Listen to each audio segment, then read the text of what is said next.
네, 안녕하세요. 저는 오늘 포럼의 진행을 맡은 국립극단 작품개발 프로듀서 조유림이라고 합니다. 오늘 과학기술 시대의 연극 포럼에 참여해 주신 여러분들께 감사의 말씀을 전합니다. 예술과 과학기술의 융합은 오랜 기간 다양한 모습으로 이루어져 왔는데요. 과학기술의 급격한 발전으로 디지털 매체 기술뿐만 아니라 인공지능 시스템도 우리의 생활에 빠르게 스며들고 있습니다. 이제는 일상을 넘어서 예술 분야에서도 인공지능과 함께 글을 쓰거나 음악을 작곡하는 등의 창작을 협업하는 시도들을 쉽게 만나볼 수 있는데요.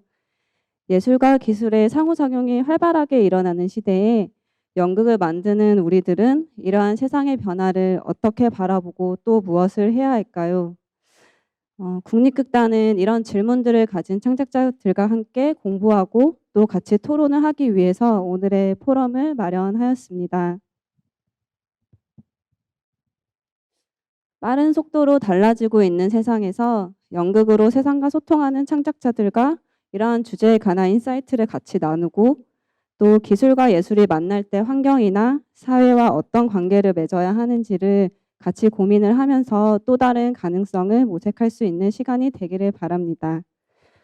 먼저 첫 번째로는 예술과 과학기술의 만남에 대한 강연으로 포럼을 열고자 합니다.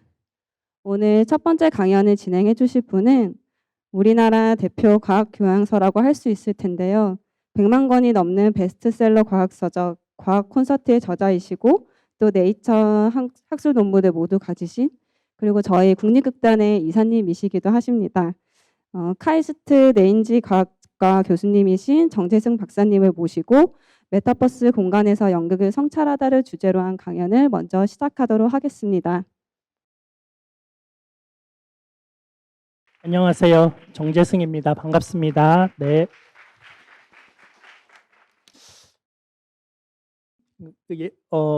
연극계에 계신 분들, 또 특히 창작자분들 많이 계시다고 들었습니다. 되게 설레는 마음으로 대전에서 달려왔고요. 네, 저는 이제 뇌를 연구하는 물리학자인데, 뇌가 갖고 있는 기능 중에서 제가 하는 연구는 원래 선택입니다. 의사결정을 할 때 뇌에서 어떤 일이 벌어지는가. 어, 우리가 정신질환에 걸면, 마음의 병이 생기면 제일 먼저 못하는 게 좋은 의사결정 잘 못하고요. 뇌 활동만으로 의사결정을 읽을 수 있으면 그 사람이 직접 움직이지 않더라도 로봇이 또 집 자체가 그들에게 뭐 서비스를 제공해 줄 수도 있을 거고요. 궁극적으로는 사람처럼 상황을 판단하고 의사결정을 하는 인공지능을 만드는 일, 이제 이런 일들이 이제 제가 하고 있는 일입니다. 근데 이제 오늘은 여러분들이 사실 연극 분야 안에서 과학기술을 소재로 한 연극들은 굉장히 적죠. 예, 그래서 지금 이 시대를 이해하는 데 과학기술은 너무나 중요한 키워드이고, 여러분들이 과학기술에 대한 이해가 깊어지면 저는 진짜 많은 흥미로운 작품들을 만드실 수 있을 거라고 생각하거든요.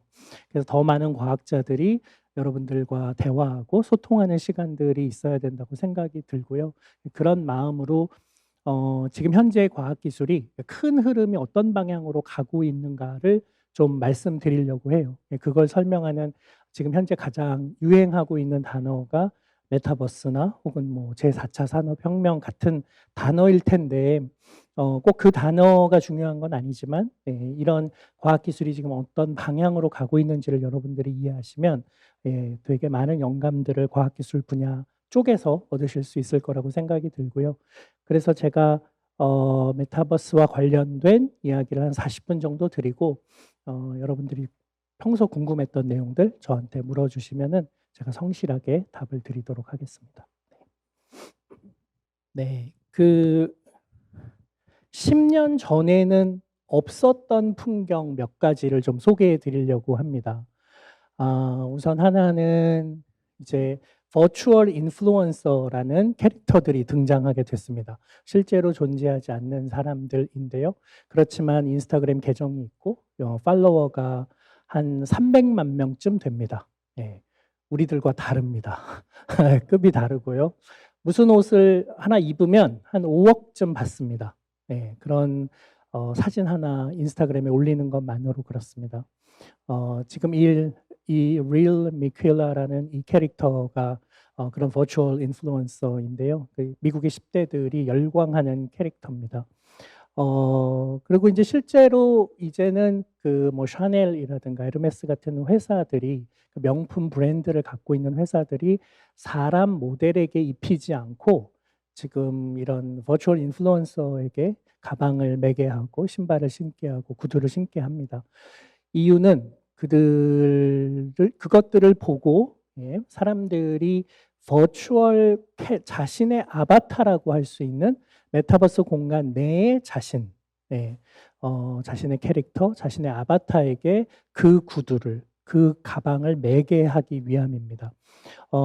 샤넬을 들게 하고 싶은 거죠. 근데 현실 세계에서 샤넬을 만들거나 유통하는 데 드는 비용이 전혀 없기 때문에 사실 그 회사 입장에서는 훨씬 더 유리한 상황입니다. 그냥 잘 캐릭터만 그 상품만 버추얼리 만들기만 하면은 그것들이 굉장히 쉽게 팔릴 수 있고요. 그래서 M-커머스라고 하는 메타버스 공간 내에서 이런 것들이 팔립니다. 패션쇼도 그냥 물론 코로나 시대를 겪으면서 이제 이런 변화들이 더 강화됐는데요. 실제로 현장에 런웨이를 사람들이 보는 것이 아니라 저렇게 화면을 통해서 보기도 하고요. 그리고 이렇게 아무도 없는 공간에서 블루 스크린 혹은 그린 스크린 안에서 걸으면 이제 바깥에 있는 사람들 혹은 메타버스 공간 내에서 사람들은 완전히 다른 것들을 경험하게 되죠. 그리고 꼭 굳이 사람이 걸을 필요도 없습니다. 여러분들이 잘 아시는 뭐 로블록스라든가 제페토라든가 게더타운 이런 곳들에서 안으로 들어가면은 그 공간 안에서 굉장히 많은 뭐 패션쇼를 포함한 다양한 행사들이 이렇게 벌어지고 있습니다. 내 주변에 이런 거 하는 사람 없는데 지금 누가 도대체 한다는 거야? 라고 생각하실 텐데요. 여러분들이 늙은 거고요. 10대 지금 전 세계적으로 그냥 제페토만 하더라도 2억 명 가입자가 2억 명이 넘습니다. 그러니까 78억 인구 중에 2억 명이 가입한 여러분들이 그 3% 안에 안 드시는 겁니다. 네. 그러니까 그만큼 굉장히 많은 사람들이 사실 참여하고 있고요. 이 시장이 지금은 한 1.7조 정도 되고 있는데 앞으로 15년 이내에 27조가 될 전망입니다. 그렇게 성장을 할 예정이고 지금 보시는 것 같은 이런 캐릭터들을 사람들은 보고 구입하고 내 메타버스 공간 내에서 내 아바타가 입을 옷을 이런 식으로 구입하는 이런 문화들이 이미 아이들 10대들 사이에서는 만들어져 있습니다. 하츠네 미쿠를 아십니까? 들어보셨죠? 네. 실제로 존재하는 어떤 사람은 아닌 가수입니다. 야마하에서 만든 보컬로이드라고 부르죠. 실제로 야마하의 신시사이저로 만든 목소리로 노래를 하고 또 작곡가가 곡을 줘서 노래를 하고 콘서트도 엽니다. 지금 실제로 이렇게 이런 콘서트를 열면 그냥 홀에 아무도 없고요. 홀로그램이 밑에서 위에서 이렇게 내비치면서 이 위에서 공연을 하고 사람들 한 3,000명 정도 한 번 공연을 하면 한 3,000명 정도가 모인다고 하는데 3,000명 정도 되는 사람들이 빈 공간처럼 보이는 무대를 향해서 하츠네 미쿠의 공연을 보는 거죠. 3,000명 중에 2,900명이 남성입니다. 그 메타버스 공간 안에서 땅을 파는 사람들도 생겼습니다. 그냥 서버에다가 사실 여기 땅인데 이 땅 평당 얼마입니다라고 이렇게 붙여 놓은 건데 거의 봉이 김선달 수준인데 사람들이 미친 듯이 사고 있습니다. 꽤 많이 팔렸고요. 뭐 하나도 문제되지 않습니다. 더 늘릴 수도 있는데 가격 희소성을 위해서 일부러 늘리지 않으면서 땅의 가치를 이제 높이는 일들을 하고 있습니다. 그리고 그때 거래하는 것들은 대부분 다 블록체인 기반의 코인으로 진행되고 있습니다. 제가 지금 보여드리는 이 진 풍경은 그 이전에는 없던 풍경들입니다.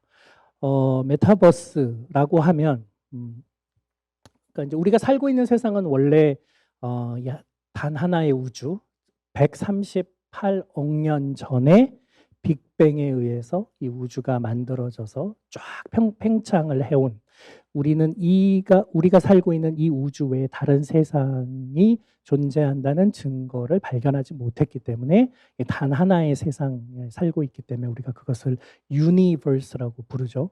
그런데 입자에 대한 이해가 깊어지면서 이게 근본 입자들의 특징들을 분석해 보니까 얘네들이 그냥 3차원, 4차원 공간만으로는 이게 설명이 잘 안 되는 거예요. 그래서 한 10차원? 이 세상이 10차원 혹은 26차원쯤 된다고 생각하면 굉장히 많은 현상들이 설명되는 거예요. 10차원 공간 내에서 우리가 4차원 현상만 보고 있다고 생각하면 이 모든 게 다 말끔하게 설명되는 거죠.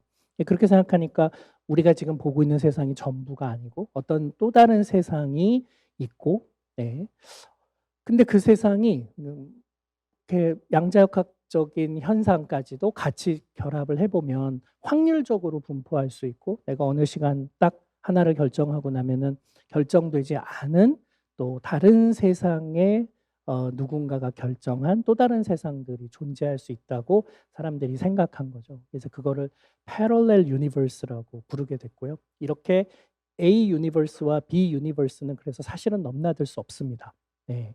그렇지만 만약에 넘나들 수 있다면 그러면 우리는 그 공간들을 자유롭게 활보하게 될 텐데, 그러려면 이제 그 여러 유니버스들 위에 있어야 되겠죠. 그래서 위라는 뜻의 메타를 붙여서 메타버스라는 단어를 문학적으로 차용을 했습니다. 그러니까 그냥 패럴렐 유니버스들을 넘나드는 어떤 세상을 말하고, 당연히 이 공간 안은 그런 것과 전혀 상관없는 온라인 스페이스를 말하는 것이지만 이걸 메타버스라고 부르는 데는 이유가 있습니다. 왜냐하면 이것이 지금 현재의 세상을 그대로 반영하기도 하면서 거기에 갖고 있지 못하는 것을 보완하기도 하면서 또 다른 세상과 사건들을 대체하고 싶어하는 욕망들이 다 담겨 있기 때문에 우리가 이 공간을 메타버스라고 부릅니다. 지금 현재 실리콘밸리 최대 관심사는 이제 핸드폰 다음, 스마트폰 다음이 뭘 거냐 하는 겁니다. 그거를 확보하고 그것에 선점을 한 사람이, 한 회사가 결국은 세상을 지배할 거라고 생각하는 거죠. 지금의 삼성이나 애플의 역할을 하게 될 거라고 생각하는데, 마이크로소프트라든가 페이스북, 이제 메타라고 이름을 바꾼 그런 회사들이 이제 여기 최전선에 뛰어들었습니다. 근데 관찰을 해보니까 지금 현재 스마트 디바이스는 대부분 all in one, 하나의 디바이스로 모든 걸 다 할 수 있게 해줬는데, 사람들이 대개 두세 개 정도의 디바이스를 가지고 있고 그 디바이스를 때에 따라 하루 24시간을 생각하면은 때에 따라서 적절한 시기에 적절한 디바이스를 바꿔가면서 사용한다는 거예요. 예를 들면 여러분 일어나자마자 핸드폰 쓰실 거고, 비행기나 기차를 타면 패드를 쓰실 거고, 핸드폰으로 다 일하실 수 있지만 직장에서는 랩탑을 이용하실 거고, 이제 이런 식으로 이제 바꿔간다는 거죠.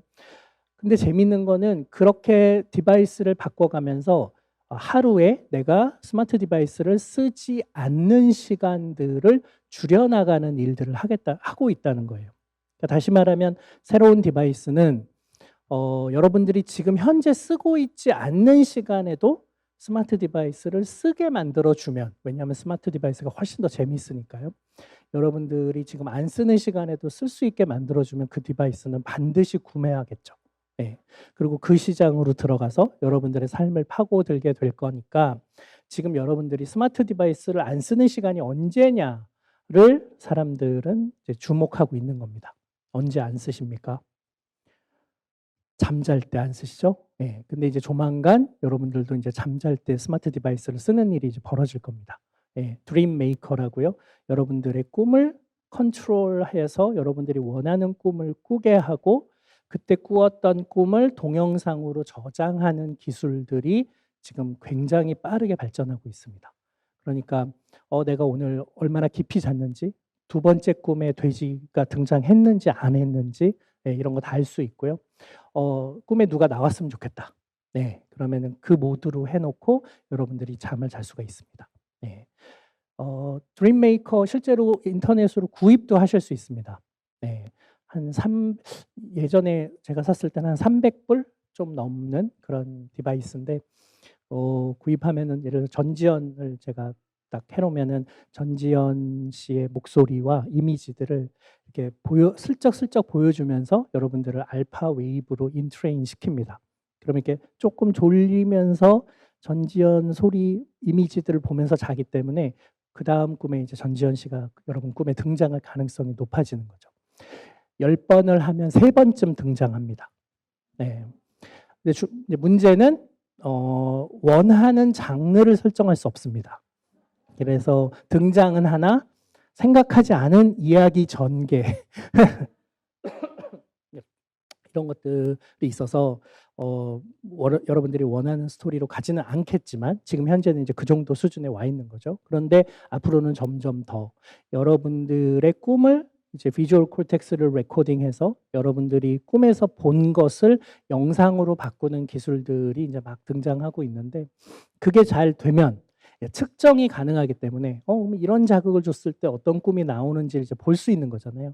그럼 이 기술은 굉장히 빠르게 발전을 하겠죠. 그 다음에 이제 또 굉장히 중요한 순간, 여러분들이 핸드폰을 안 쓰는 순간이 어떤 순간이냐, 이런 상황이죠. 여러분들이 제 이야기를 듣고 계시거나 아니면 서로 여럿이 모여가지고 이야기를 할 때. 그렇지만 이제 안 쓴다고 할 수는 없는데 이 순간이 되게 중요한 순간인데 왜 그러냐면 여러분들이 막 얘기하다가 핸드폰을 하게 되면 지금 이렇게 그러면 현실 속에서의 대화가 멈추죠. 그리고 잠깐만 나 이 온라인 안으로 들어갔다 나올게. 내 인스타그램, 페이스북 보고 올게. 해서 그 세계로 여러분들이 들어가게 됩니다. 그리고 현실 세계에서의 대화는 멈추게 되죠. 예, 그래서 지금 현재 여러분들이 쓰시는 모든 디바이스는 한마디로 얘기하면 just a moment 디바이스입니다. 잠깐만 나 들어갔다 올게 이런 거죠. 예. 근데 만약에 그것을 여러분과 저 사이에 이미지들을 띄워놓고 정보를 띄워놓고 그걸 같이 보면서 얘기를 할 수 있다면 이제 그때는 대화를 하면서도 우리가 스마트 디바이스를 사용하겠죠. 예. 그러니까 그렇게 해주면 이거는 이전에는 없던 디바이스이기 때문에 사람들은 그 디바이스에 집중할 것이다. 구매할 것이다. 예, 그것이 완전히 다른 경험을 제공할 것이다. 이렇게 이제 생각을 하고 있는 겁니다.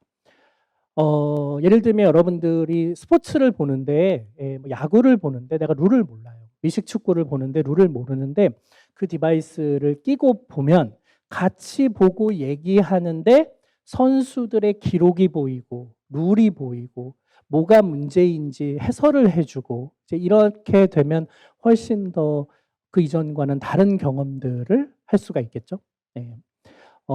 이런 기술을 라이프 이머시브 테크놀로지라고 부릅니다. 우리 삶 안으로 이제 들어온 거예요. 아주 깊이 침잠했죠. 네, 이것을 요즘 용어로 메타버스라고 사람들이 바꿔 불렀을 뿐 지난 20년간 이 기술이 굉장히 빠르게 연구되어 왔습니다. 네. 가는 방법은 두 가지입니다. 하나는 너와 나 사이에 이 위에다가 띄우는 방법이고요. 또 하나의 방법은 너도 들어가고 나도 들어가서 온라인에서 만나는 방법입니다.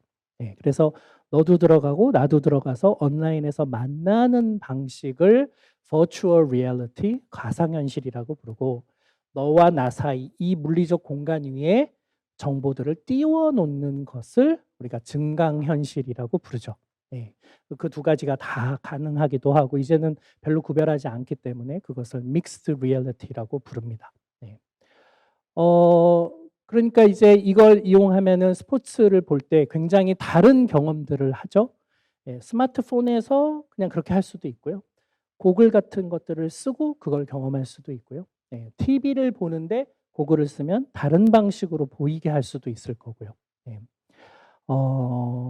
이런 일들이 가능하고 뭐 예를 들면은 핸드폰으로 빌딩을 비추면 빌딩의 가격이 보이고 책을 비추면 책 표지만 비춰도 이 책이 얼마인지 리뷰가 어떤지 평점이 얼마인지 이런 거 알 수 있죠. 예. 그러니까 이제 현실 세계 위에다가 비트의 정보들을 띄워놓는 겁니다. 포켓몬고 떠올리시면 그게 대표적인 예인 거죠. 예. 몬스터를 잡으려고 그 공간까지 기차 타고 사람들은 가고요. 예. 화면을 비추면 몬스터가 보이는데 이렇게 잡아서 오는.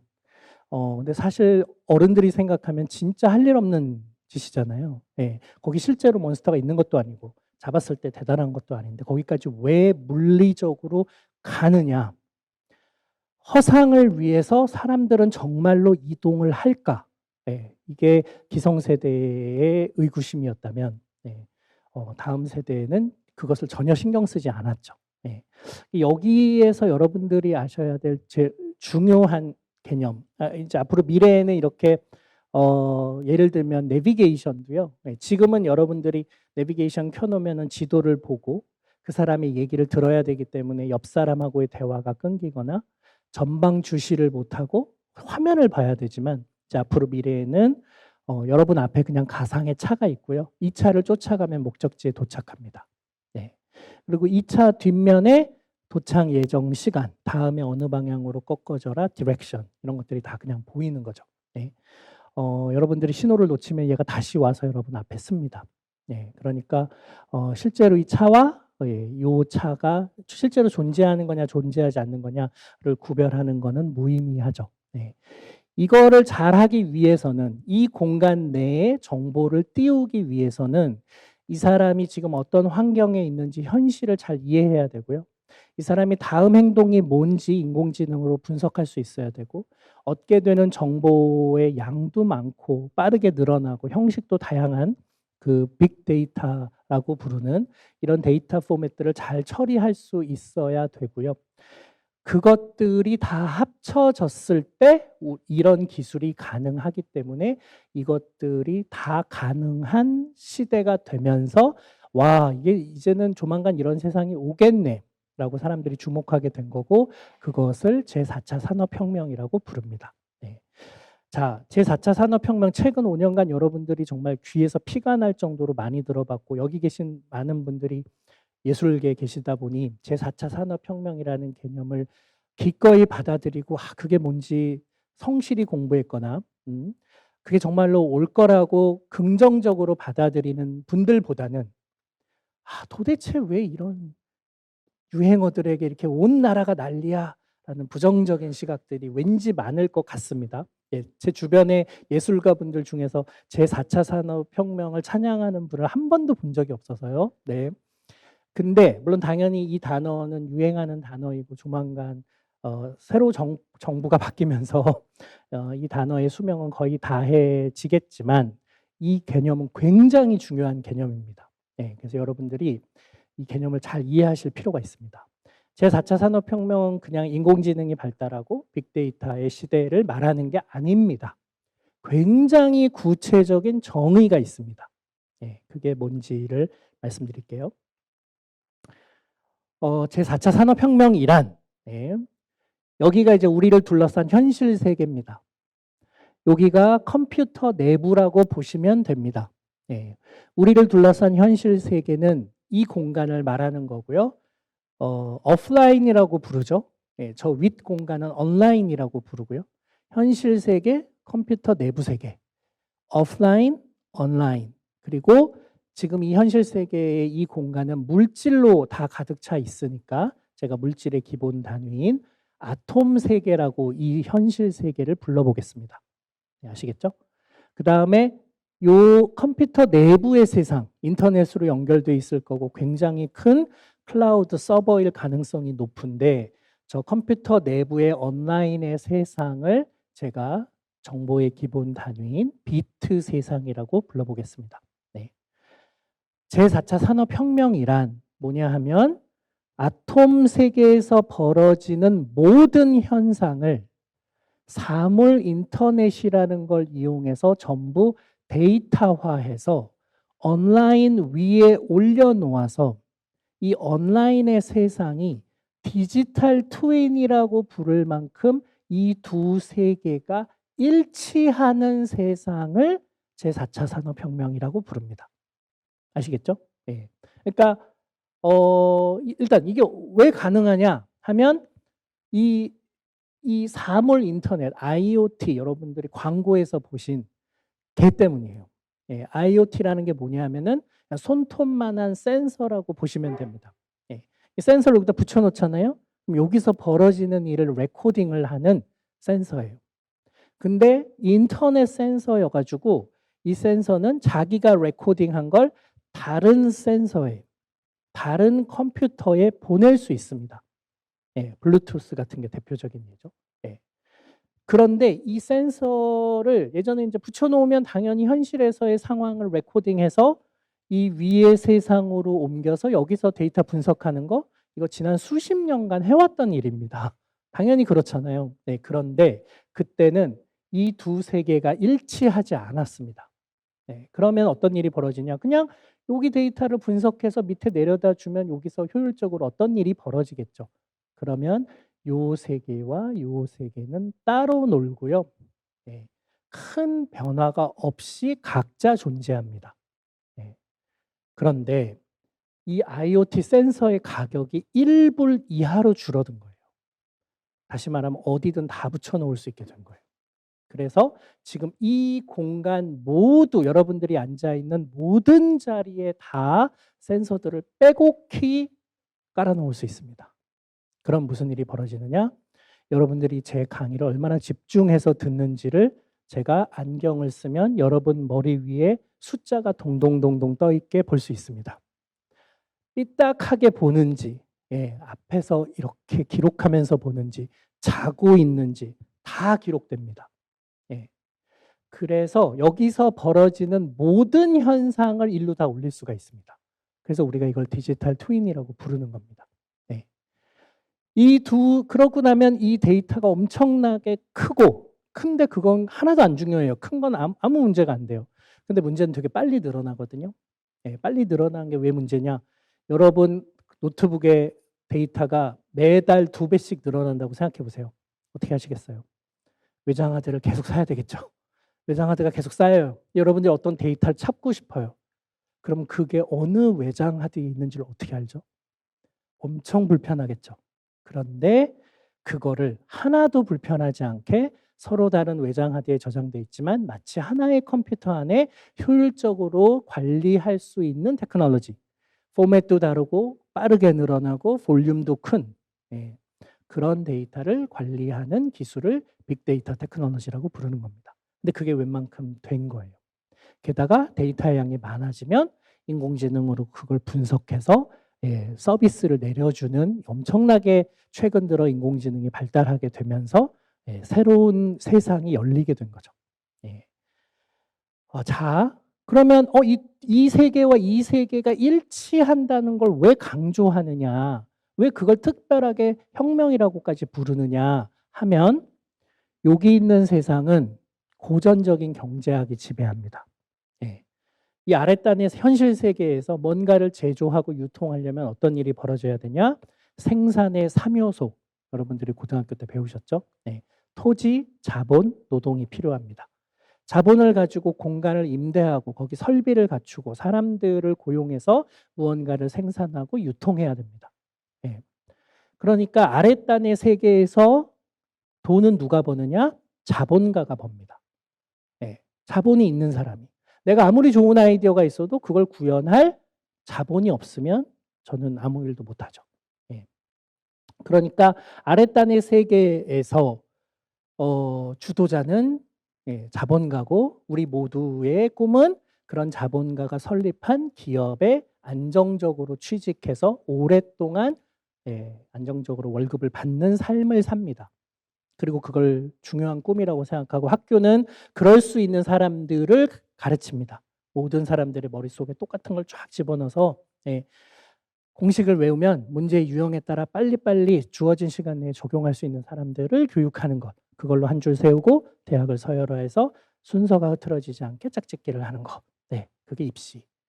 그래서 공채로 사람을 그룹사가 뽑아서, 네, 학과, 대학, 학점, 네, 학교에서 뭘 했는지 쫙 보고 사람들 쫙 뽑아서 몇 달간 연수를 한 다음에, 네, 부서 배치하면 전임자처럼 일하는, 네, 이 시스템이 여기서 이제 만들어졌습니다.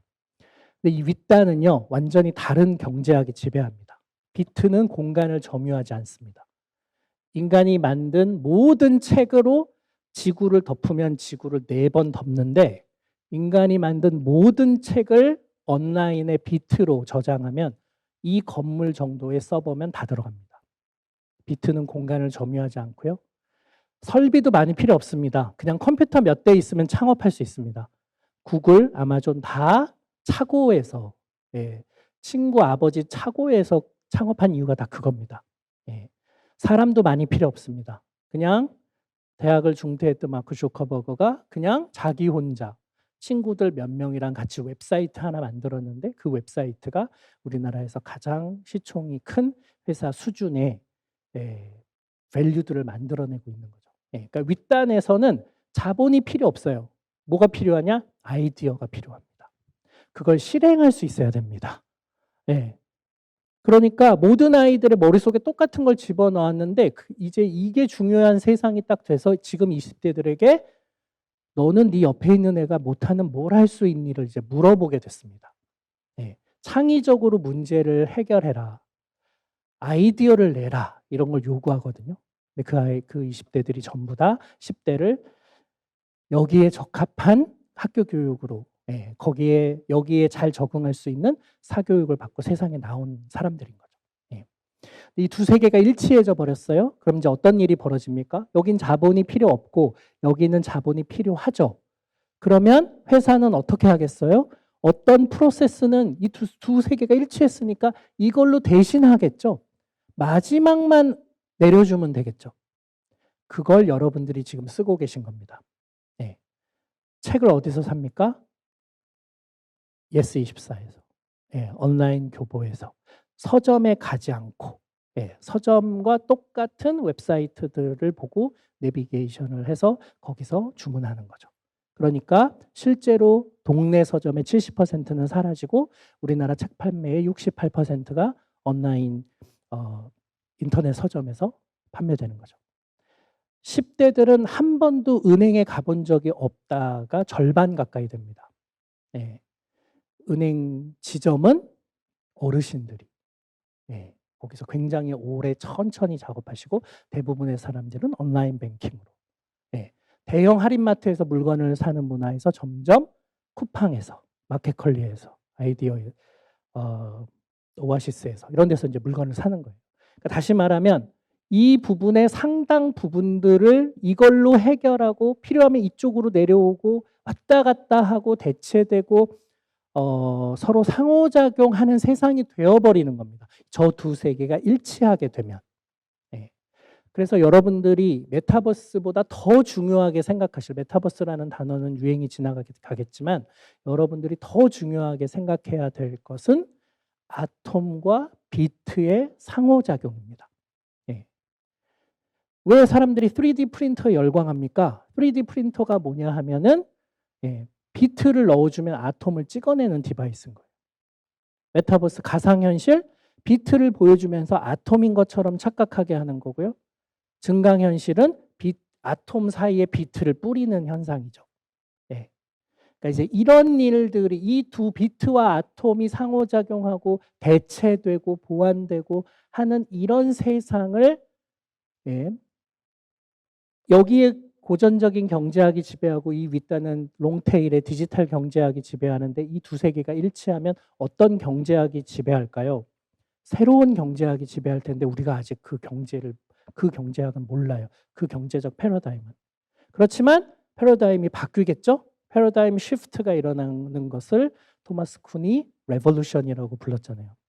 그래서 우리가 이것을 제4차 산업혁명이라고 부르는 겁니다. 그 단어를 안 쓰셔도 좋습니다. 이렇게 스위스에서 만든 말을 미국은 안 씁니다. 미국은 디지털 트랜스포메이션이라고 부릅니다. 독일은 인더스트리 4.0이라고 부릅니다. 일본은 소사이어티 5.0이라고 부릅니다. 중국은 O2O라고 부릅니다. 오프라인 투 온라인. 그러니까 여러분들이 무슨 단어로 부르셔도 상관없는데 모든 나라들이 자신들만의 단어를 만들어서 어떤 개념을 설명하고 있을 때는 이게 진짜로 중요한 흐름이라는 거예요. 세상은 점점 여기 있는 데이터들을 이 위에 올려놓고 여기에서 이 세계를 그대로 재현하거나 이 세계가 가지지 않은 것들을 여기서 창출하거나 여기에서 똑같은 서로 이 둘 사이의 경제 현상들은 서로가 상호작용할 것이다. 예. 이게 앞으로 벌어질 굉장히 큰 중요한 흐름입니다. 예.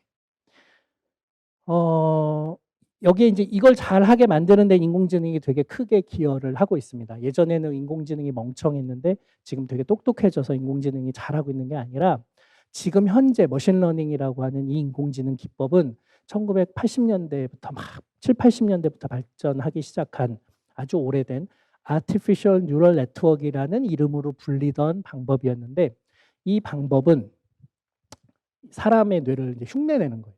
예를 들면 이런 겁니다. 원래 컴퓨터는 수학 천재들이 만들었잖아요. 존 폰 노이만, 알렌 튜링, 인공지능의 이 사람들이 다 수학 천재들이에요. 그러니까 되게 수학적인 디바이스를 만들었어요.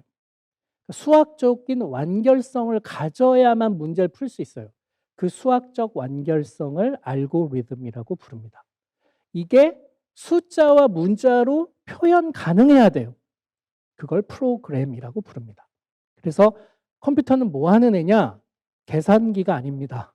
여러분 컴퓨터로 계산하세요? 네.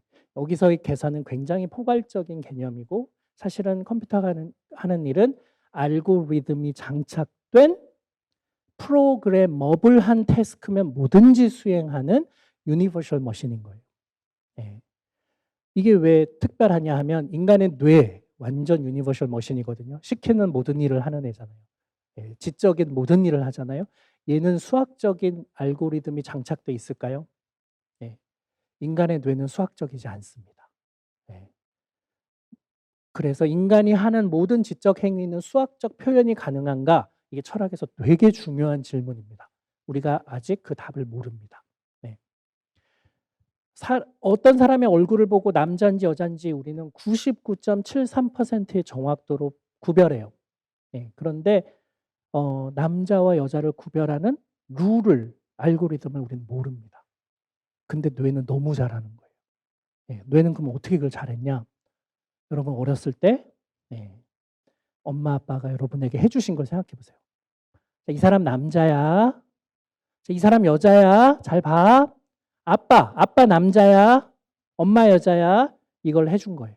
네. 그러니까 그것만으로 대체로 남자는 이런 부류, 여자는 이런 부류구나 하고 되게 쉽게 일반화를 하는 오류투성이의 뇌를 가지고 있어요. 네. 그래서 누굴 보면 이 사람 남자. 이 사람 여자. 아주 쉽게. 머리가 이렇게 길면 무조건 여자. 근데 자꾸 사람들이 그 경험이 쌓이면 되게 섬세하고 정교하게 남녀를 구별하죠. 근데 우리는 그 일을 생각보다 굉장히 빨리 오류를 고쳐서 학습을 잘하는 거예요. 그런데 컴퓨터는 그렇게 하라고 디자인되어 있지 않았기 때문에 컴퓨터에게 그 방법을 가르쳐 주니까 남녀 사진을 50만 장이 있어야 인간 수준의 결과를 내는 거예요. 그러니까 1980년대에 그 방법을 알았지만 남녀 사진 50만 장을 구할 길이 없고 당시에 삼보 컴퓨터로 50만 장의 남녀 사진을 분석하려면 10년도 넘게 걸리기 때문에 이거는 못 쓰는 이론이었던 거예요. 근데 2012년도부터 이 머신러닝 방법이 모든 컴피티션에서 우승을 차지하고 2015년부터는 인간을 압도하기 시작합니다. 왜냐? 소셜미디어에 남녀 얼굴 사진이 1000억 장이 들어있습니다. 그걸 처리하는데 하루도 안 걸립니다. 네, 그러니까 인간은 적은 데이터로 빨리 하는데 그걸 생각하면 인공지능은 멍청하죠. 근데 인공지능은 수십만 장의 데이터를 순식간에 허벌 계산해서 답을 내는데 인간 수준의 결과, 최종 결과는 인간 수준이거나 그보다 높은. 그러니까 인공지능 되게 멍청하다고 볼 수도 있고 근데 사람 수준이라고 볼 수도 있고 그런 일이 이제 가능해진 거예요. 근데 제가 아까 그랬죠. 아랫단의 세계에서 벌어지는 모든 데이터를 위에 다 올려놔서 데이터 양이 많아졌잖아요. 머신러닝이 굉장히 잘 작동할 수 있는 시대가 된 거예요. 그러면서 이제 좋은 일들이 이제 막 새로운 일들이 막 벌어지게 된 거죠. 게다가 스마트 디바이스 바뀌죠. 자, 소셜미디어, 여러분 소셜미디어는 15년 주기설이라는 게 있어요. 하다 보면 인간의 소셜한 욕망은 늘 있는데 미디어는 쉽게 실증내요. 예. 그래서 싸이월드 막 하다가 아 이거 싫어. 또 페이스북 하다가 아 이거 별로. 트위터 하다 별로. 사람들이 계속 옮겨 다니죠. 예. 그게 한 10년에서 15년 주기설이 있어서 이것도 이제 새로운 디바이스를 필요로 할 것이고 지금은 굉장히 조악하지만 앞으로 미래에는 게임, 여러분 게임 안에서의 지금 현실 그 이미지들을 생각해 보시면 게임을 만들던 사람들이 아직 메타버스를 안 옮겨왔거든요. 그들이 옮겨오고 영화의 비주얼 이펙트 장난 아니죠. 예, 여러분들은 이게 지금 비주얼 이펙트를 쓴 건지 아닌지로 구별조차 못 하실 겁니다. 예. 그러니까 뭐 한국에서 다 찍어놓고 근데 이거 알고 보니 어디래? 이런 게 이제 가능한. 근데 이 기술이 메타버스 공간 안에 들어가게 되면 이제 메타버스가 더 이상 눈 아프고 조악한 그 공간이 아닌 거죠. 예. 그래서 이제 그런 디바이스들이 되게 빠르게 성장하고 있습니다. 이 세계를 주도했던 그런 회사 중에 하나가 페이스북이고요. 이름을 메타로 바꿨고 그 전에 오큘리스 리프트, 오큘리스라는 회사를 사서요. 거기서 이제 이 3D 디바이스들을 만들었습니다. 퀘스트라는 제품을 만들었는데 퀘스트 2는 꽤 그럴듯합니다. 여러분 넷플릭스를 그걸로 보실 수가 있는데 드라마를 3D로 보실 수가 있어요. 꽤 괜찮은데? 라고 생각하실 텐데 300불입니다. 그러니까 300불 정도 이런 게 가능하구나 이런 게 이제 생긴 거고요. 마이크로소프트가 홀로렌즈라는 걸 만들었습니다. 홀로렌즈 2를 지금 이제 만들었는데 이거를 미국의 국방부가 5천억 프로젝트로 전부 다 구입을 했어요. 그래서 미국의 14만 명 군인들을 실제로 전장에서 훈련하고 진짜 총을 쏠게 할 수 없으니까 이거를 교육하는 프로그램, 지금 이런 것처럼 의대 교육하듯이 이런 프로그램을 만드는데 마이크로소프트 홀로렌즈 2를 쓰고 5천억을 쓰라고 프로젝트를 진행하게 된 거죠.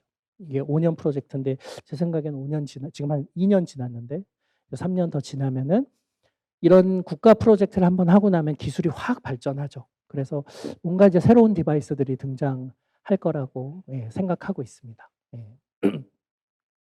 그래서 디바이스는 점점 이제 스마트폰에서 이제 여러분 손을 좀 자유롭게 해주려고 하고요. 워치 타입으로 가지는 않을 겁니다. 이거는 헬스케어로만 가능합니다.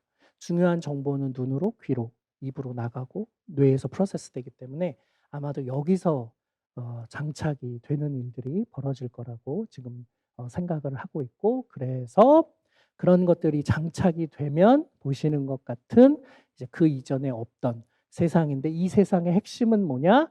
이 사람이 지금 경험하고 있는 세상은 아톰 세계 위에 비트가 떠 있는 세상입니다. 그렇죠? 예. 그걸로 현실 세계와는 다른 경험을 하게 하는 것. 예. 그래서 이제 이런 디바이스들을 쓰게 될 거고 이런 안경을 지금 구글이 준비를 하고 있습니다. 틸트 브러쉬라고 그냥 온라인에서 여러분들이 그냥 사이트에 다운로드 받아서 해보실 수 있습니다. 저희 연구실이 이제 이거 가지고 아트 테라피, 그림 그리는 게 치료 효과에 좋다고 하는데 이제 이거 가지고 그림 그리게 했더니 그냥 진짜로 캔버스에 그림 그릴 때보다 치료 효과가 2.7배 좋습니다. 어떻게 하는 거냐면요.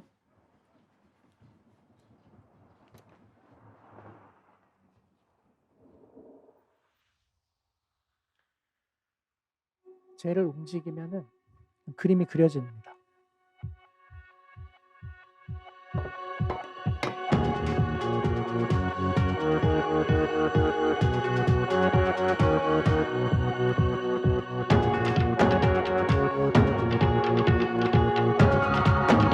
얘는 이걸 낀 사람들끼리 서로 그린 걸 볼 수가 있습니다. 그러니까 이런 걸로 창작을 할 수가 있겠죠. 이거 우리 옷 같이 한번 디자인해 볼까? 이런 공간이 있는데 실내 디자인 여기다가 소파 둘까? 네. 건축물이 있는데 이거 방을 일로 옮겨볼까? 네. 이런 것들을 자유롭게 할 수 있는 거죠. 창작자들에게 너무 유용한 것들이 가능한 이제 비트와 아톰의 개념을 이제 이해한 상황에서 그럼 이제 우리가 연극으로 넘어와 봅시다. 여러분들 두 가지의 제가 이야기를 좀 드려보고 싶은데 하나는 연극 자체에 어떤 영향을 미칠 거냐, 또 하나는 연극에서 이렇게 변화하고 있는 새로운 세상을 이야기로 어떻게 담을 거냐, 이 두 가지. 그리고 특히 이거와 관련돼서 되게 중요하고 철학적인 질문이 뭐냐, 이런 것들을 좀 생각해 보고 싶습니다. 우선 하나는 이제 저도 연극 되게 좋아하고 많이 보고 그러는데 연극의 매력은 무대에서 배우가 현장에서 지금 이 순간 딱 한 번뿐인 공연을 하는 거죠. 그러니까 동시성, 시간성이라는 게 있고요. 그다음에 공간, 현장성이라는 게 있죠. 그리고 실제 배우가 우리는 실제 배우가 인터랙션을 하고 이 공간에서 만납니다.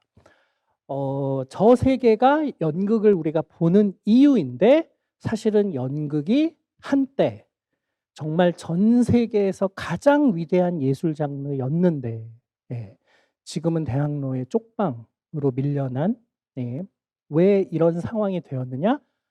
저 매력 때문입니다. 그러니까 사람들이 저 상황을 재현하지 않고 그냥 화면으로 대신했을 때, 스크린으로 대신했을 때 훨씬 더 많은 사람들이 그것을 복제해서 극장에서 집에서 볼 수 있게 했더니 임팩트가 다른 거죠. 소셜 임팩트가 되게 다른 거죠.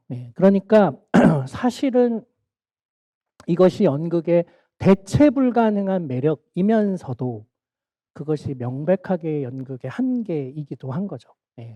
과학기술이 그동안 연극을 위해서 뭘 했냐 하면은 형식적인 측면에서는 이 무대 위에서의 경험이라는 것을 확장하는 데 기여했습니다. 이 좁은 공간이지만 그것이 더 이상 같은 공간, 훨씬 더 넓은 공간인 것처럼 사람들이 인지하도록 색을 바꾸고 조명을 달리 쓰고 사운드를 결합하고 심지어는 어떤 냄새를 증폭하기도 하고 그래서 굉장히 감각적인 테크놀로지들이 무대에서 여러분들이 굉장히 다양한 경험을 하실 수 있도록 발전시켜 왔죠. 코로나 시기를 겪으면서 우리가 이제 NT 라이브를 보게 됐습니다. 보면서 야 진짜 저 정도면은 이렇게 봐도 되겠다 싶은 생각도 들면서 그렇지만 이거 실제로 보는 것보다는 역시 못하는구나. 두 가지 생각들이 사실은 다 들죠. 그래서 아마도 연극은 이제 점점 이렇게 계속 이야기를 우리로 하여금 훔쳐보고 경험하게 하고 또 테크놀로지는 그 안에서 극장에서 여러분들이 앉아서 보게 되는 것들의 경험을 증폭하고 확장하는데 그동안 계속 기여해 왔는데 그런 메타버스 지금 제가 설명드린 비트와 아톰이 혼재되어 있는 연극 무대를 여러분들이 한번 상상해 보시면 어떨까요? 무슨 일이 벌어질까요? 우선 여러분들이 그냥 볼 때랑 핸드폰으로 무대를 볼 때 다른 것들이 펼쳐지게 할 수 있겠죠. 와, 여기 뭐가 떠다니는 거죠. 여기 누가 누워 있는 거죠. 그럴 수도 있고. 그래서 사람들이 자연스럽게 어떤 상황을 보면은 나 저기 음식이 있네. 사진 찍으세요 하고 사진을 찍으려고 봤더니 그 음식이 다르게 보일 수 있겠죠. 이렇게 좀 더 인터랙티브하게 이 공간들이 예전에는 조명을 통해서 빛을 통해서 확장 크레인이 돌고 다양한 테크놀로지를 통해서 무대가 확장됐다면 이제 이 위에 비트를 뿌려 넣는 일들이 저는 벌어질 거라고 생각합니다. 누군가는 한 10년 후쯤 되면은 너무나 자연스럽게 비트와 아톰이 서로 상호작용하는 그런 연극이 무대에 올려질 거라고 상상해 봅니다. 실제로 캐릭터도 디지털 캐릭터와 뭔가 상호작용하는 일도 가능할 겁니다. 그냥 보면은 완전 웃기는 일인데 안경을 끼고 보거나 핸드폰을 통해서 보면 사실 디지털 캐릭터랑 대화를 하는 거죠. 근데 현실에서는 그 디지털 캐릭터가 만약에 망상을 경험하고 있는 스키조프레니아, 조현병 환자의 캐릭터를 보고 있다면 그거는 핸드폰 없을 때 무대의 모습은 진짜 저 사람 미치는 거 아니야? 라고 하는 현실적 동료의 모습일 거고요. 스마트폰을 통해서 본 모습은 이 환자의 입장을 보게 되겠죠. 그거를 넘나드는 어떤 시도들이 가능할 겁니다. 그리고 아예 모두가 다 고글을 끼고 그 공간 안으로 들어가서 이 무대를 다르게 경험할 수도 있을 겁니다. 그것이 메타버스 공간 안에서 그 실험들이 이루어질 수도 있을 거고요. 메타버스 티어터를 지금 굉장히 많은 회사에서 실험하고 있습니다. 아직 만들어지진 않았습니다. 근데 제 생각에 한 3년쯤 지나면 그 안에서 연극을 보는 일들이 벌어질 겁니다. 그 연극의 배우들은 아바타들로 이루어져 있는데 걸어가지 않고 날아갈 수 있습니다. 완전히 현실 세계와 다른 형태의 무대를 사람들에게 경험하게 해줄 수 있는 거죠. 고래가 지나갈 수 있습니다. 그리고 관객이 이 무대에 참여할 수도 있는 거죠. 호텔을 살인 사건이 벌어진 호텔을 돌아다니면서 어디에 범인이 있는지를 보는데 그 안에서 단서들을 스마트폰으로 마치 포켓몬을 고르듯이 잡듯이 고를 수도 있겠죠. 그런 식의 저는 새로운 형식의 연극들이 가능해지리라고 보여집니다. 지금은 그런 시도들이 별로 없고 되게 전통적인 방식의 티어터를 사람들이 계속 고수하고 있지만 이 공간에서 내가 아톰과 비트를 굳이 내가 왜 구별했지? 이 공간 위에 비트를 띄워놓는다면 연극은 어떤 모습이 될 것인가를 여러분들이 상상해 주셨으면 좋겠습니다. 그 다음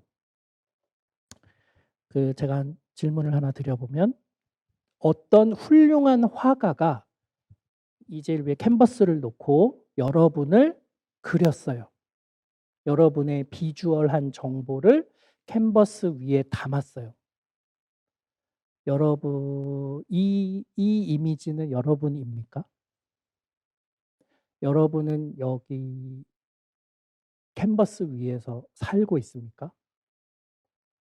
여러분과 여러분의 비주얼 정보는 등가입니까?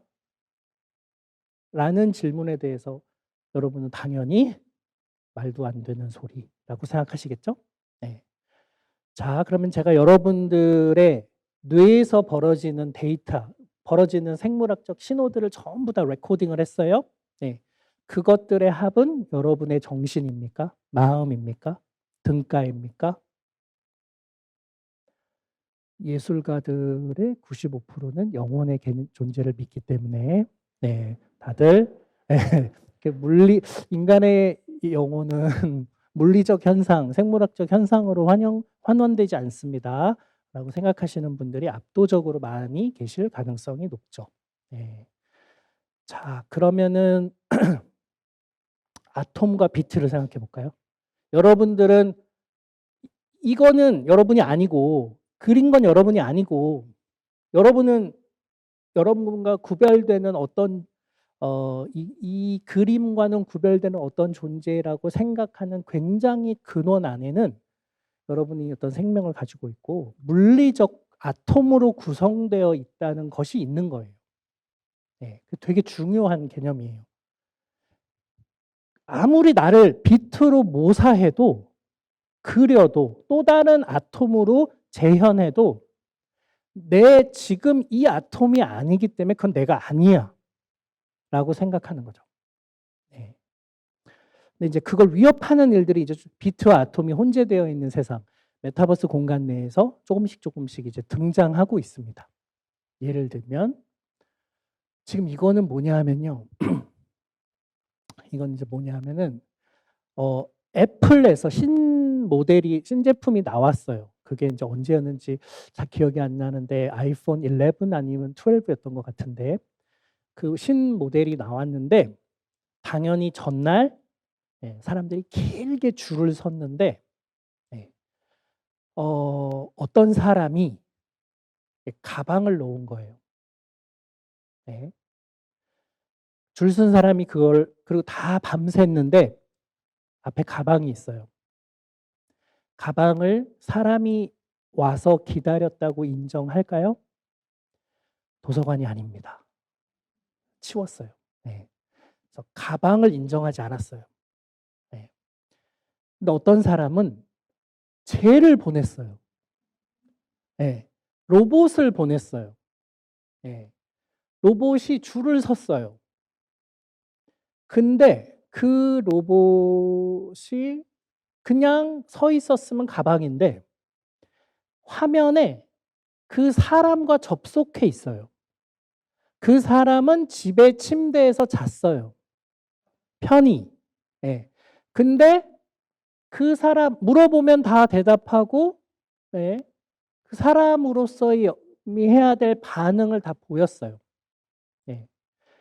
그래서 저거를 저렇게 줄 쓴 거를 이 사람이라고 간주할 것이냐, 사람이 줄 섰다고 간주할 것이냐, 예. 그래서 이 사람이 밤새 기다린 거라고 보고 이건 페어니스, 그건 페어하다고 보고 이 사람이 제품을 빨리 수령할 수 있도록 해줄 거냐 말 거냐가 논란이 된 거예요. 그리고 당연히 아침에 기자들이 와가지고 인터뷰도 막 했습니다. 어떻게 이런 생각을, 네. 네. 아니, 제가 가나, 제 아바타가 가나, 이게 뭐가 다릅니까? 아, 저랑 다 연결되어 있고, 제가 접니다. 이 주장을 하는 거예요. 얘가 접니다. 이 주장을 하는 거예요. 네. 결국은 어떻게 됐을까요? 이 사람이 수령을 했습니다. 네. 아, 이거는 이 사람이라고 볼 수 있다. 네. 이런 개념을 텔레프레센스라고 얘기합니다. 네. 원격이지만 존재한 거예요. 네. 카이스트는 오랫동안 박사 논문 심사를 할 때 박사 논문 발표하는 사람이 발표 논문 하는 강의실에 와야 됐습니다. 네, 온라인으로 발표하면 안 됐어요. 심사위원 와야만 했어요. 네. 근데 코로나 시기를 겪으면서 네, 안 와도 대로 제도가 다 바뀌었습니다. 네. 그러니까 줌으로 접속한 건 그 사람이 그 강의를 들은 거, 출석으로 우리가 인정하게 바뀐 거죠. 그렇죠? 근데 그렇게 생각하면 사실 이미지 얼마든지 조작해서 보여줄 수 있잖아요. 어떻게 믿죠? 그 화면 속의 그 모습이 그 사람이라고 우리가 어떻게 확신할 수 있을까요? 인공지능이 발달해서 제가 제 목소리도 흉내낼 수 있고요. 여러분의 질문에 챗봇이 들어가 있어서 대답도 다 할 수 있다면, 예, 여러분들이 대화로 구별할 수 없다면, 예, 근데 우리가 저거를 저 사람이라고 우리가 인정할 거냐 말 거냐. 예, 이거는 물론 법적인 문제이기도 하지만 되게 근본적인 문제이기도 합니다. 예. 중요한 지금 법조계에서 논란 중에 하나가 이사회 정족수입니다. 저렇게 온 것도 정족수로 카운트를 해야 되냐 말아야 되냐. 네. 저거는 법적 자아로서 누군가가 여기 왔다고 지금 볼 것이냐 말 것이냐. 법은 이걸 어떤 방식으로 바라볼 것이냐 같은 질문들도 여기에 해당됩니다. 그 사람이 왔다. 그 사람이 있다는 건 뭐지? 되게 근본적인 질문인 거죠. 네. 그 사람의 피를 보내면 온 건가요? 네. 네. 뭘 보내면 온 거죠? 그 사람이 왔다는 걸 우리는 그 정체성을 어디서 증명할 거냐? 저것도 온 거냐? 모니터로 본 거 온 건가요? 로봇을 보내고 화면으로 연결된 거 이거 그 사람이 온 건가요? 이런 질문들을 하게 됐죠. 그 다음에 이제 무슨 질문들을 하게 됐냐? 사람들이요, 여러분, 요즘 10대들, 여러분들은 덜 그러시겠지만, 10대들은 대부분 필터를 쓰고 사진을 찍어요. 그걸 안 쓰면 아예 사진 안 찍어요. 네. 소다, 스노우 같은 거 말하는 겁니다. 네. 근데 이제 그걸로 계속 사진을 찍다 보면 무슨 일이 벌어지냐 하면요. 그때 찍힌 그 모습이 나라고 생각해요. 자아가, 그러니까 내 인지적 자아가 실제로 아톰으로 구성되어 있지 않고 아톰을 비트로 변형된 아톰과 비트의 복합체가 나라고 인지하는 거예요. 그래서 필터를 쓰지 않은 내 모습을 보이는 거를 너무 부끄럽게 생각하고요. 그리고 자기가 아니라고 주장해요. 이건 내가 아니야. 대화를 해보시면 압니다. 예. 야, 되게 너답고 잘 나왔는데 왜 그래? 너 원래 이래. 그러면 무슨 소리 하는 거야? 막 되게 화를 냅니다. 예. 나 아니래. 더 놀라운 건 인스타그램으로 이 사람을 인지하고 있는 주변의 모든 사람들은 이 사람은 어떤 얼굴이냐?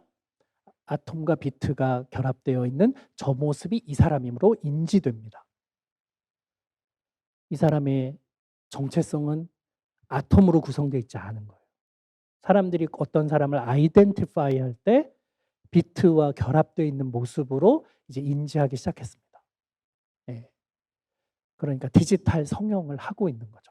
예. 그러니까 머릿속에서 나를 인지하는 뇌가 나의 물리적, 생물학적인 아톰으로 나를 판단하는 게 아니라 비트가 결합되어 있는 나를 판단하는 거예요. 예. 그리고 심지어 만약 우리가 비트 아톰 메타버스 공간 내에 들어가면 내가 똑같이 행동할까요? 평소와 똑같이? 전혀 다르게 행동합니다. 저는 이게 마치 연극 배우가 연기를 하는 것 같다고 느껴져요. 서로 다른 페르소나를 쓰고 있는 거예요. 예. 예를 들면 현실에서는 수업 시간에 말 한마디 안 하고 엄청 샤이한 아이가 온라인 공간, 메타버스 공간 안에서 완전 날아다닙니다. 리더십 장난 아니고 엄청 소셜하고 되게 웃기고 예, 말 엄청 많고 예, 완전히 다른 이 얘가 얘란 말이야? 이런 일들이 벌어집니다. 예. 그러니까 어쩌면은 그 세계에서 여러 개의 메타버스가 있고 사람들이 그 안에서 살아가는 사람들이 이 공간과 저 공간에서 다른 퍼스널리티로 살아간다면 서로 다른 페르소나로 살아간다면 저는 그 자체가 하나의 굉장히 거대한 연극이라고 느껴져요. 삶이라는 연극을 사는 거죠. 진짜 네가 뭐냐? 라는 질문이 무의미합니다. 그런 것이 있지 않을 수도 있습니다. 네. 그러니까 아주 우리가 그동안 단언해온 캔버스에 나를 그린다고 해서 그게 내가 아니지 라고 생각하지만 예전에 어떤 시절에는 나라는 인형을 만들어서 막 칼로 찔러서 죽어라 했단 말이에요. 네. 자기라고 간주하는 그런 류의 생각들이 전혀 없는 생각들이 아니거든요. 네. 우리는 우리의 인지를 확장합니다. 네. 그래서 점점 그 몸만이 아니라 물리적으로 확장된 세계마저도 그 사람이라고 간주하던 그런 문화가 있었는데 지금은 어떤 세상이냐? 비트가 결합되어 있어서 변형된 새로운 존재들을 우리는 나라고 그라고 인지하는 거죠. 예. 그리고 그런 세상들에 이제 우리가 살고 있는데 지금 제가 보여드린 이 세계는 아마 한 10년, 20년쯤 지나면 이제 아주 비트와 아톰의 혼재로 가득할 겁니다. 예. 핸드폰 안에서만 그렇게 보는 게 아니라요. 예, 그냥 여러분 안경이 그냥 세상을 그렇게 보게 만들 겁니다. 예. 그리고 진짜로 온 거야? 그건 출석이지. 온 거지. 그건 걔가 아닌데? 그거 우리 알 수 없는데? 예. 실제로 걔냐 아니냐? 그가 온 거냐 아닌 거냐? 예. 어디까지의 아톰이 그인가? 예. 비트가 섞이면 얼마나 그의 정체성을 훼손하는가? 뭐 이런 질문들은 앞으로 이 메타버스 시대를 살아가는 우리 모두가 점점 고민해야 될 질문이 될 것 같거든요.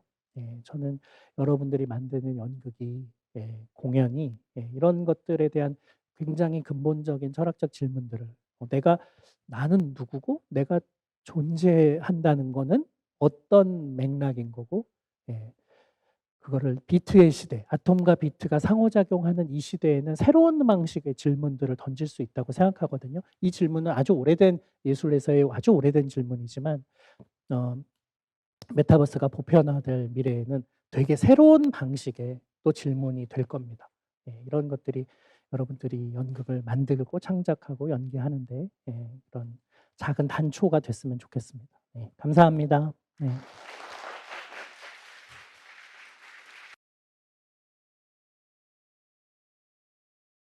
메타버스라고 불러도 되고 혹은 뭐 다른 곳에 또 다른 이름으로 개념을 하고 있지만 질문해 주신 것 중에서 메타버스 세계와 연극이 어떻게 어디까지 연결될 수 있을지 그리고 이 메타버스에서 예술 구현의 한계점은 무엇인지 이런 질문을 좀 해주셨어요. 네. 여기에 대해서 좀 의견을 네. 좀 듣고 싶습니다.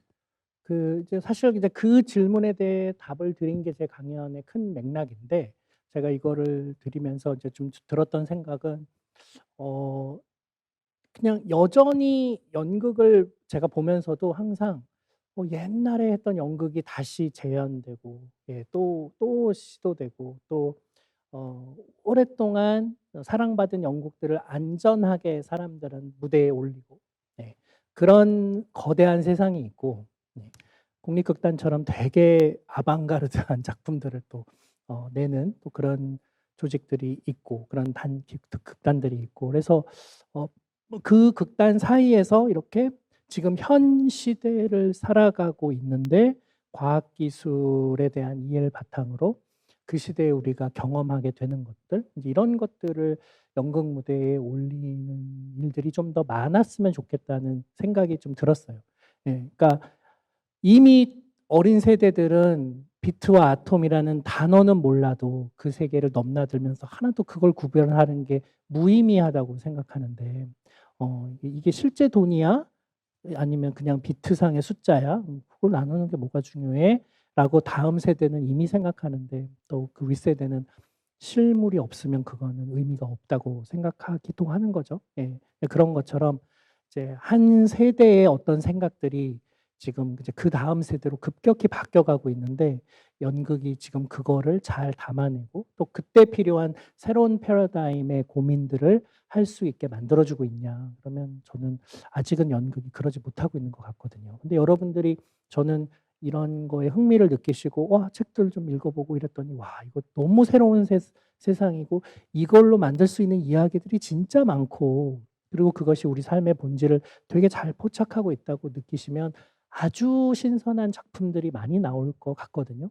뭐 제가 하고 있는 무슨 뇌과학도 그렇고 인공지능도 그렇고 새로운 지금 시대를 만들어 가고 있는 이 시대에 여러분들이 떠올릴 수 있는 그 본질적인 질문을 담은 이야기, 스토리텔링들이 너무 많이 나올 수 있을 것 같아서 저는 아주 큰 여러분들이 여기에 관심만 가져주시면 되게 큰 변화들이 일어날 것 같습니다. 네, 답변 감사드립니다. 지금 질문을 많이 올려주고 계신데 질문을 좀 읽어드릴게요. 글을 쓰시는 창작자 분이신 것 같은데요. 인공지능이 창작도 할 수 있는 시대에 아톰인 저는 어떤 경쟁력이 있을까요? 과학자들, 그러니까 기술을 가진 과학자들이 오히려 경쟁력을 가질까요? 이런 질문이 있습니다. 네. 과학자는 글을 쓰는 소설, 연극, 뭐 희곡을 쓰는 뭐 극작가 분야에서 경쟁력을 가질 수 없습니다. 왜냐? 여러분들이 그런 과학자를 잘 이용하시면 여러분들은 엄청난 경쟁력을 가질 수 있습니다. 왜냐하면요. 진짜 인공지능이 글을 다 쓰거든요. 예를 들면 여러분 G, P, T 숫자 3 GPT-3라는 그런 인공지능 구글에서 그냥 GPT-3를 쳐보세요. 그럼 어떤 사이트가 하나 나와요. 여러분이 계정을 만드세요. 그 다음에 이제 지금은 영어로만 되어 있는데 이걸 네이버가 지금 우리말 버전을 만들고 있는데 거기다가 뭐 예를 들면 여러분들이 뭐 500년 후에 인간의 미래가 어떻게 될지 서술하시오 이렇게 숙제를 딱 한 문장을 딱 쓰잖아요. 그럼 얘가 문단을 쫙 만들어냅니다. 여러분들 그걸 읽어보시잖아요. 소름 끼칠 정도로 그럴듯한 문단들이 만들어집니다. 물론 무료 계정은 한 문단만 제공됩니다. 네. 근데 이제 유료 계정을 하면은 문단들을 계속 만들어내는 거예요. 네. 그래서 실제로 가디언이라는 영국의 일간지에 네가 로봇이라고 생각하고 인간하고 미래에 어떻게 공생할 것이냐에 대해서 칼럼을 써달라고 했는데 얘가 GPT-3로 쫙 칼럼을 쓴 걸 그 중에 하나를 신문에 실은 거예요.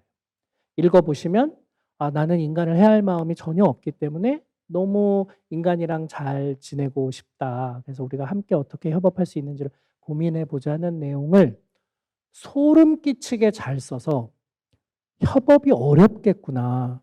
공생이 어렵겠구나라고 느껴질 정도로 훌륭한 글을 써요. 예. 자, 그러면은 얘네들이 극작가를 대체할까요? 예, 그렇지 않습니다. 글들을 미친 듯이 얘네들이 잘 써내는데, 네, 얘네들의 좋은 점은 뭐냐? 이렇게 이야기 주크박스, 전 세계의 모든 이야기들을 지금 담아가지고요. 이야기를 만드는 지금 인공지능 프로그램을 만들고 있어요. 네, 여러분들은 파키스탄의 옛 신화를 기반으로 이야기가 어떻게 전개되는지 모르시잖아요. 근데 그런 것들도 다 들어있는 거예요. 네, 엄청나게 들어있거든요. 그럼 걔가 하는 일은 뭐냐? 여러분들이 캐릭터를 넣고 사건을 넣으면 다양한 전개를 순식간에 2만 개쯤 해줘요. 네. 근데 그 2만 개 중에 뭘 고를 거냐를 판단하는 사람은 그 일은 사람이 해야 되는 거예요. 그 일은 과학자가 할 수 없습니다. 네. 뭘 기준으로 고를 거냐? 그건 굉장히 중요한 예술적 취향, 예, 판단, 예, 나름의 기준들이 필요한데 사실은 그게 굉장히 중요하죠. 훨씬 어쩌면 더 중요하죠. 예. 그러니까 인공지능 글쓰기 하는 인공지능이 여러분들에게 도와줄 건 여러분들의 게으른 손을 대신해 주는 거예요. 근데 안목을 대신해 줄 수는 없어요. 예. 그 여러분은 훌륭한 안목으로 순식간에 만들어진 그 수백 개, 수천 개 이야기들 중에서 와, 이렇게 전개될 수도 있구나. 와, 이건 내가 생각지도 못했던 전개다. 라고 하는 것들을 무수히 발견하실 거고요. 예. 근데 그 중에 무언가를 골라서 무대에 올리는 일을 그건 온전히 여러분들의 몫입니다. 예. 그래서 저는 글쓰기를 하는 인공지능이 나온 게 여러분들에게는 진짜 큰 도움이 되실 거예요. 예. 왜냐면 이제 여러분들은 굉장히 프로덕티브한 극작가가 되실 거예요. 예. 제 주변에 프로덕티브한 게으르지 않은 극작가를 제가 많이 못 봤는데, 네. 항상 생각하고 있잖아요. 항상 준비하고 계시잖아요. 그 준비를 말도 안 되게 효율적으로 만들어줄 거예요. 네. 그렇지만 그 정점을 찍는 건 여러분들의 능력입니다. 네. 그래서 여러분들 되게 협업의 즐거움을 아마 느끼실 거라고 생각이 듭니다. 말씀 감사드립니다. 질문 중에 이런 질문도 있었어요. 4차 산업혁명 시대에서 기술 발전을 주도하고 메타버스를 구축하는 기업가들이나 기술자들의 주체성은 높아지는 반면에 그것을 소비하고 따라가는 사람들은 수동적으로 변하는 것 같습니다. 이런 시대에 주체성과 수동성의 문제를 어떻게 바라볼 수 있을지 의견을 네. 듣고 싶습니다. 저는 그게 지금 현대 사회의 가장 중요한 우리가 고민해야 될 부분이라고 생각하거든요. 무슨 얘기냐면 옛날에는 과학기술이 발전해서 효율적이고 비용을 절감하고 예, 편리하게 해주고 예, 그래서 이렇게 빠르게 예, 편리하게 힘을 덜 들이게 에너지를 적게 쓰게 그러니까 마치 어느 시대에 뭐 반려견이 하던 일을 노예가 하던 일을 예, 기계가 하던 일들이 조금씩 이제 이런 과학기술 문명이 그것들을 대체하는 일들을 해왔어요. 근데 지금의 인공지능은 신과 인간의 관계 혹은 인간 안에서의 계급에 위협을 주는 일들이 벌어지고 있어요. 왜 그러냐? 인공지능이 의사결정의 주체로 옮겨오고 있거든요. 물론 당연히 마지막 버튼은 인간이 누릅니다. 알파고가 다 계산하지만 마지막에 바둑돌을 두는 건 구글 엔지니어 아자황이었어요. 예, 근데 생각해 보세요. 알파고가 잔뜩 계산하고 저기다가 두라고 하는데 마지막에 사람이 뒀다고 해서 사람이 법적 책임은 항상 지거든요. 그렇지만 잔뜩 계산하고 결과값을 내는데 그걸 거부할 수 없어요. 네. 그러면 시간이 지나고 나면 그걸 거부했더니 효율이 떨어지고 그걸 그냥 썼더니 이유는 모르겠는데 잘 돼. 이런 일들이 사회적으로 반복되고 누적되면 우리는 잘 모르겠지만 그냥 제가 하라는 대로 해. 같은 일들이 벌어집니다. 네. 그래서 지금 굉장히 많은 주식시장의 단타 매매 다 기계가 하고 있는 거지 사람이 하고 있는 건 아니고 우린 그냥 보고만 있는 것처럼 예. 그냥 이런 제품은 이런 지금 게시판 분석해 보니까 이렇게 마케팅 하래요. 그러면 그냥 우리는 그거 할 수밖에 없는. 그래서 점점 의사결정의 주체가 너무 복잡하기 때문에 그냥 인공지능이 하라는 대로 가기 때문에 형식적으로는 마지막 책임은 우리가 지지만 사실상 인공지능이 의사결정하고 있는 사회로 옮겨가는 거. 그게 사실 되게 중요한 흐름이죠. 그래서 그걸 그래서 뭐 엔지니어가 주도가 된다? 엔지니어도 몰라요. 네, 만들었지만 얘가 왜 이 의사결정을 하는지는 계산을 통해 얘가 하는 거지 엔지니어가 하는 게 아니거든요. 네, 그러니까 결국은 사람이 관여되는 포인트들이 점점 줄어드는 거죠. 그래서 이 문제를 극복하기 위해서 엔지니어들은 어떤 노력을 하는가? Explainable AI라는 거를 만들고 있어요. 내부가 투명한 Transparent AI라고도 부르는데 얘가 도대체 왜 이 의사결정을 했는지를 우리한테 알려주는 인공지능을 만들고 있어요. 그래서 이게 얘가 분석해 보니 이러하기 때문에 이게 이렇게 하는 게 좋아요 라고 이유를 달아주는 거죠. 그러면 그 이유들을 통해서 세상이 우리가 생각한 거랑 좀 다르네. 기존에 알고 있던 상식과 다른 세상을 좀 더 잘 배울 수도 있고요. 이거는 아니야. 이건 데이터가 잘못돼서 이런 결과를 낸 거야. 이건 빼. 라고 하면서 우리가 조정할 수도 있고 좀 더 주체적인 의사결정을 인간이 할 수도 있죠. 그래서 이제 그런 방향의 미래를 과학자, 공학자들은 꿈꾸고 있습니다만 여전히 그래도 의사결정의 상당 부분을 인공지능에게 의탁해야 되는 그런 미래가 기다리고 있고 저는 그게 가장 위험한 사회, 우리가 만들었지만 우리가 만든 것으로부터 지배되는 마르크스가 말하는 소외를 아주 극적으로 우리가 경험하게 되지 않을까 생각이 듭니다. 네. 이런 질문으로 좀 이어질 수 있을 것 같아요. 그 인공지능이 인간 지능을 뛰어넘지 못하는 분야는 뭐가 있을지 그리고 결국에는 인간에 대한 얘기를 하지 않을 수가 없는데 박사님께서는 이런 아톰과 비트가 혼재되는 세상에서 인간의 어떤 역할 혹은 뭐 어떻게 규정하면 좋을지 이런 거에 대한 좀 의견을 좀 말씀을 네, 부탁드립니다. 어떤 분야는 절대 뛰어넘을 수 없느냐 그 분야로 가시려는 거잖아요. 죄송한데 그런 분야가 남아 있을지 잘 모르겠는데 그러니까 인공지능 없이 난 여기서 그냥 지금까지 살던 방식으로 편안하게 살 거야 라고 하는 분야는 점점 사라질 것 같아요. 네. 인공지능을 알았더니 와 내가 더 재밌게 일을 잘 할 수 있겠네 하는 분야는 늘어날 것 같아요. 네. 그리고 저는 시간이 지나면은 마치 지금으로부터 20년 전, 30년 전을 생각해 보세요. 1991년도에 팀 버너슬리가 월드 와이드 웹이라는 인터넷 프로토콜을 만들어서 그로부터 한 10년간 인터넷 버블 시대를 우리가 관통했어요.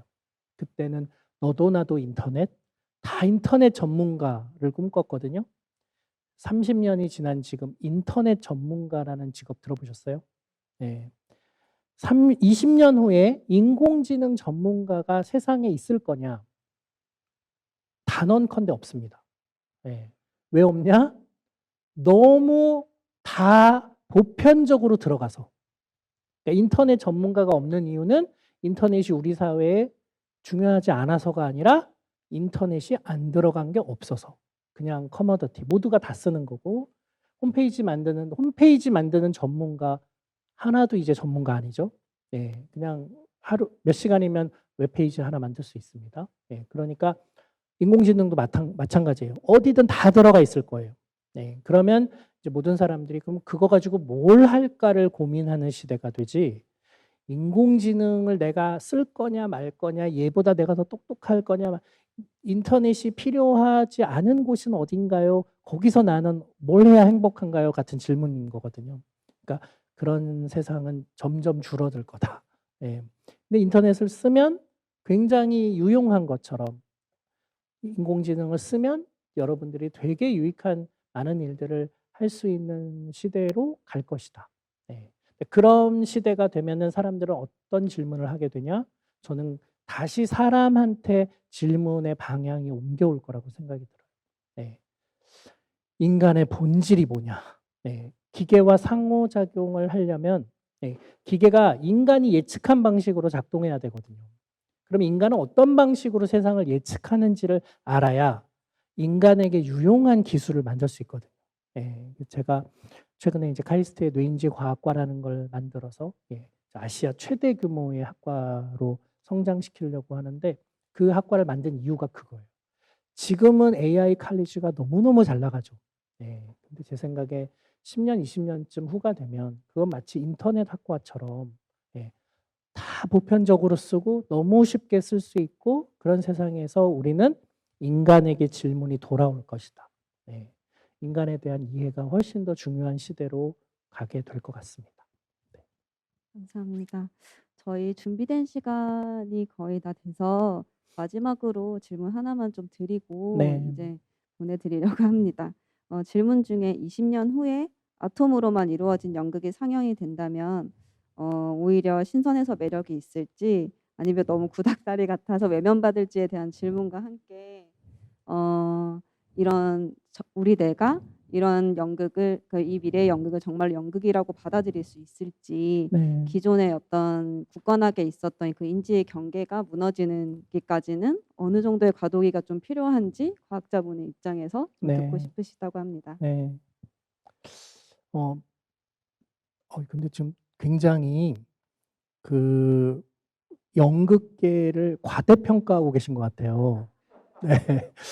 제가 생각하기에는 20년 전하고 지금하고 연극계가 크게 달라지지 않았는데 20년 후에는 너무 달라져서 지금의 연극을 계속해도 관객이 적응할 수 있을까요? 같은 놀라운 질문을 하셨는데 저는 연극 배우가 20년 후에도 달라지지 않을까 봐 걱정하는, 예, 창작자가 달라지지 않을까 봐 걱정하고 모든 사람들은 아무리 기계 문명이 빠르게 발전해도 그 안에서 변하지 않는 무언가를 하는 게 우리입니다. 같은 주장을 하고 계실 거거든요.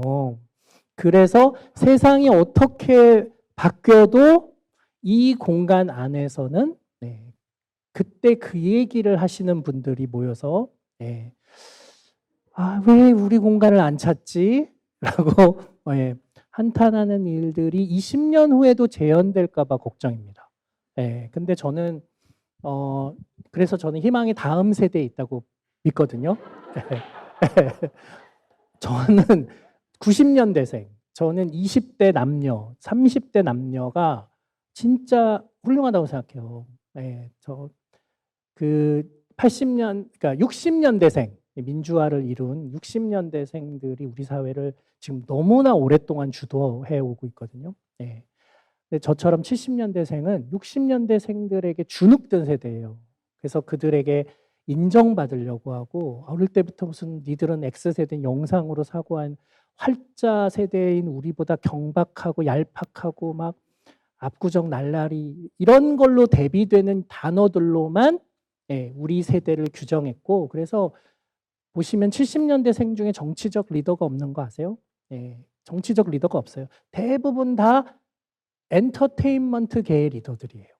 예, 문화 쪽에서는 굉장히 많은 일들을 70년대생들이 하고 있는데 세상을 더 나은 세상으로 바꾸는데 하나도 기여하지 않았다고 생각해요. 예, 그들이 갖고 있는 부채의식이 진짜 그냥 세월호 배치, 노무현 대통령 분향소에 가고 그 정신을 이어받는 거 정도? 예.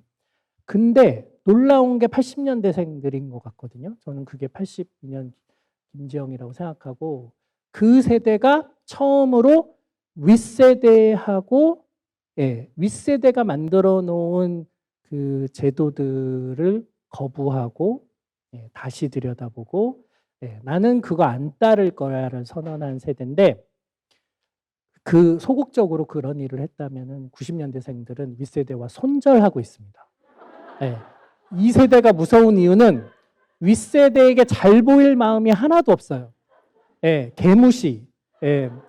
그래서 요즘 여러분들 보시면 모든 기업이 MZ세대, 특히 G세대를 이해하고 그들은 어떤 사고를 하고 있는지, 그들과 함께 일하려면 어떻게 해야 되는지를 다 윗세대들이 공부하고 있거든요. 되게 이상한 현상이잖아요. 그들이 의사결정의 주체자인데 밑에 세대가 저 윗세대랑 일하려면 어떻게 해야 되는지 공부하는 게 아니라 밑에 세대는 윗세대에게 관심이 없어요. 포기. 저 꼰대들 하고 손절. 그래서 윗세대들이 지금 쩔쩔매면서 이 세대들은 도대체 어떻게 생각하는 거야? 하고 있는 형국이에요. 근데 저는 이 세대, 그 세대, 20대, 지금 30대가 세상의 주체가 되는 시대가 되면은 굉장히 많은 것들이 변화하는데 저는 그 세대가 훨씬 나은 세대가 될 거라고 생각하거든요.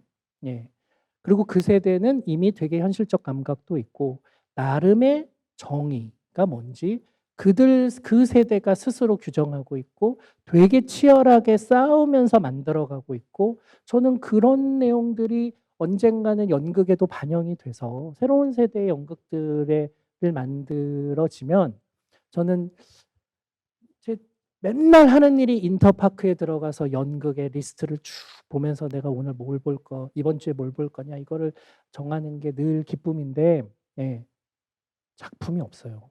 새로운 작품이 부족하고 진짜 새로운 시도. 그게 막 어렵고 아방가르드한 게 아니라 그냥 이 시대의 모든 사람들의 마음을 고민을 어루만져 주는 그 본질을 되게 잘 포착하고 있는 그런 이야기들이 부족해요. 그런데 연극하시는 분들이 그렇게 세상으로 나와서 저는 그 다음 세대에 연극하시는 분들은 틀림없이 그런 우리 새로운 세대를 잘 반영하는 연극을 만드실 거라고 생각하는데 저는 그들이 과학기술에도 친화적일 거라고 봐요. 그래서 과학기술 문명이 만들어내는 것들, 그러니까 뭐 김초엽 작가가 그냥 나온 게 아니거든요.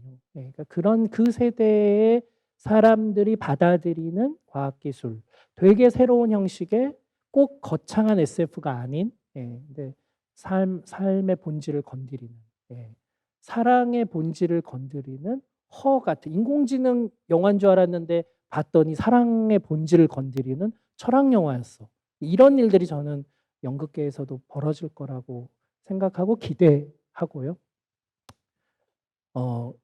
20년 후에 우리가 믿을 것은 젊은이다. 젊은이들 뿐이다. 그들이 세상에 대한 이해가 깊어지고 그들이 정말로 지금은 다 비정규직에 열정페이 당하고 있지만 그들이 우리 사회의 중요한 의사결정자가 되면은 되게 좋은 연극들이 많이 나오게 되리라고 생각합니다. 네, 우선 오늘 이렇게 1시간 거의 반 가까이 강연을 진행해 주신 정재승 박사님께 큰 박수 부탁드리면서 감사합니다. 오늘 감사 말씀드리겠습니다.